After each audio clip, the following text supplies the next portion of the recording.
Graça e paz. Hoje, dia 18 de junho de 2023, até aqui, nos ajudou o Senhor.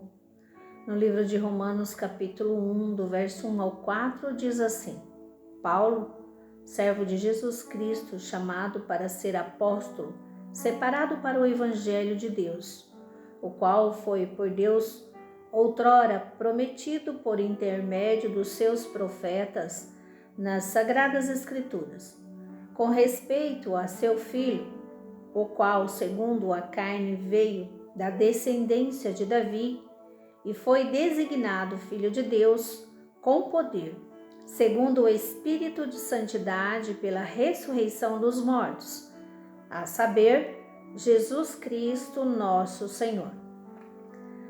Título da nossa meditação é Jesus Cristo vive. Depois de uma pregação do Evangelho, alguém perguntou: como posso saber que o Evangelho de Jesus Cristo é realmente de origem divina e não apenas uma religião de muitas pessoas? O versículo de hoje nos dá duas indicações úteis como resposta. Somos lembrados do cumprimento de inúmeras profecias do Antigo Testamento na pessoa de Jesus Cristo e na sua ressurreição da morte. O Antigo Testamento contém uma abundância de profecias que posteriormente foram cumpridas exatamente assim como registradas. Nenhuma religião pode reivindicar tal coisa. Juntamente com os eventos da história de Israel ou do mundo antigo. Detalhes essenciais da vida de Cristo, desde o seu nascimento até a sua ascensão, foram anunciados previamente pelos profetas de Deus. Em muitos casos, seu cumprimento foi realizado por incrédulos que não poderiam ter nenhum interesse em ajudar no propósito de Deus. Isso prova que o próprio Deus havia falado a palavra profética. Finalmente, a ressurreição de Jesus Cristo dentre os mortos confirma que ele é realmente o Filho de Deus. Muitas testemunhas oculares confirmaram isso. Ao mesmo tempo, o fato de ele ter ressuscitado verdadeiramente dos mortos não foi contestado naquela época. Não há um túmulo ao qual os cristãos precisam fazer uma peregrinação. Eles têm um Senhor vivo no céu. Para a complementação da nossa meditação, nós temos a leitura do livro de Atos, capítulo 21, do 15 ao 40. Aleluia. Louvado seja o nome do Senhor. No livro de Atos, nós temos a passagem onde Paulo, passou por Cesareia, e ontem nós terminamos no versículo 14 que diz: faça-se a vontade do Senhor. Passados aqueles dias, tendo feito os preparativos, subimos para Jerusalém.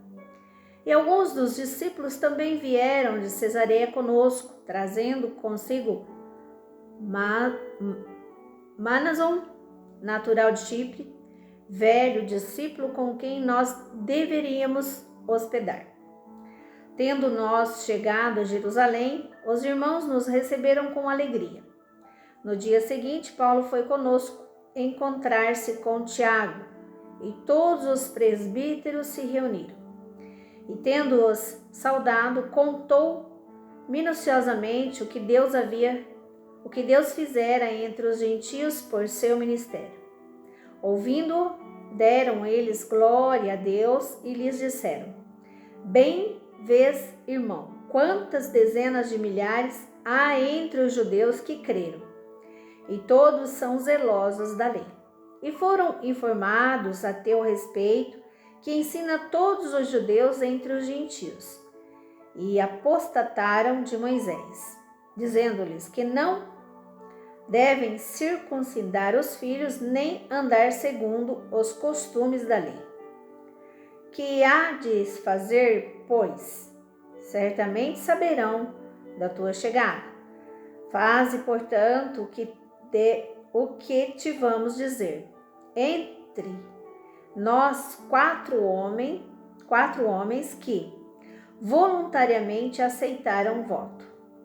Torna-os, purifica-te com eles e faze a despesa necessária para que raspem a cabeça, e saberão todos que não é verdade o que se diz a teu respeito, e que pelo contrário andas também tu mesmo, guardando a lei. Quanto aos gentios que creram, já lhes transmitimos decisões para que se abstêm das coisas sacrificadas a ídolos de sangue, da carne de animais sufocados e das relações sexuais ilícitas. Então Paulo, tomando aqueles homens no dia seguinte, tendo-se purificado com eles, entrou no templo, acertando o cumprimento dos dias da purificação, até que se fizesse a oferta em favor de cada um deles. Aqui nós podemos ver, que logo em seguida, quando passou-se 7 dias, Paulo foi ao templo e os alvoroços iniciaram. E o povo o agarraram, gritando: Israelita, socorro! Este é o homem que por toda parte ensina todos a serem contra o povo, contra a lei e contra este lugar. Ainda mais, introduziu até os gregos no templo e profanou este recinto sagrado. E aqui nós podemos acompanhar que toda a cidade se agitou, porquanto ele era servo do Senhor. Então os soldados o levaram até o centurião e correu para o meio do povo. Ao verem chegar o comandante dos soldados, cessaram de espancar a Paulo. Aproximando-se o comandante, apoderou-se de Paulo e ordenou que fosse acorrentado com 2 cadeias, perguntando quem era e o que havia feito. Na multidão uns gritavam de um modo, outros de outro. Não podendo ele, porém, saber a verdade por causa do tumulto, ordenou que Paulo fosse recolhido à fortaleza. Ao chegar às escadas, foi preciso que os soldados o carregassem, por causa da violência da multidão, pois a massa do povo o seguia gritando: mata-o. Ah, meu Pai amado. E quando Paulo ia sendo recolhido à fortaleza, disse ao comandante: é-me permitido dizer-te alguma coisa? Respondeu ele: sabes o grego? Não és tu, porventura, o egípcio que há tempos sublevou e conduziu ao deserto 4.000 sicários? Respondeu-lhe Paulo: eu sou judeu, natural de Tarso, cidade não insignificante de Cilícia, e rogo-te que me permitas falar ao povo. Obtida a permissão, Paulo, em pé na escada, fez com a mão sinal ao povo. Fez-se grande silêncio e ele falou em língua hebraica, dizendo: Aleluia. Depois nós continuamos, a leitura, porque o texto hoje nos permite até o versículo 40. E aqui nós podemos observar que não é fácil a trajetória daquele que é separado para o Evangelho, daquele que é ministrado pelo Espírito Santo para anunciar as boas novas. O povo, desde a antiguidade, perseguiam os cristãos. Não é diferente neste momento em que vivemos, onde muitos e muitos que falam verdadeiramente acerca das coisas de Deus são perseguidos, maltratados, humilhados até a morte. Muitas igrejas, hoje em dia, eu e você, nós podemos ver que está sendo fechada, apedrejada, enfim, passando por diversas humilhações. Por quê? O inimigo sabe que chegará o tempo em que ele não poderá mais dominar. E ele quer fazer então que muitos se desviem dos caminhos do Senhor. Paulo chegou até a prisão.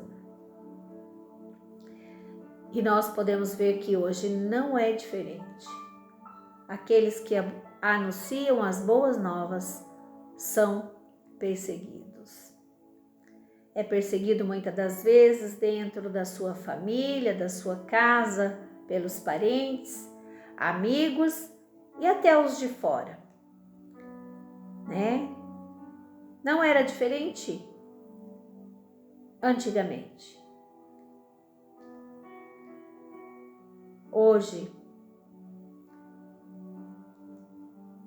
as coisas estão bem pior. Estamos chegando no final dos tempos. Você que tem oportunidade, se achegue ao Senhor Jesus. Confesse Ele como seu único e suficiente Salvador. A palavra do Senhor diz que, se tu creres, tu verás a glória de Deus.